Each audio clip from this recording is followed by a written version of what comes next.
Ajde se malo razveselimo, a ti smišljam, vidim da s nema, imam vic da ti smišljam. Slušaj,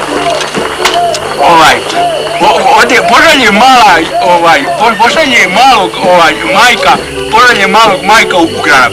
I dam drdi, kaže kupne mi mlijeko i on se vraća. Onako mali, neki mali, razumite, vic mali krene u granat i dam mali drzdina.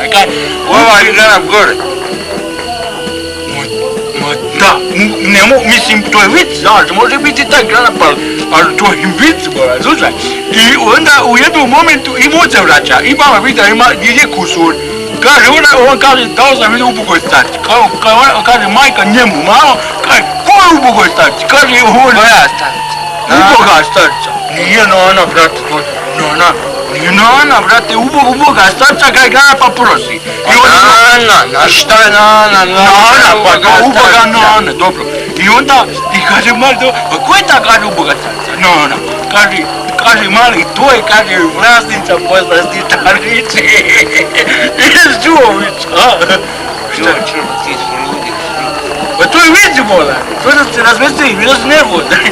A znaš, razumiješ, mali nije dao ubogoj starci, nego vlasnici poslasničarnice koji pojeo tulumbe, pojeo žepite i tako nešto je pojeo, razumiješ? Pa to je neka...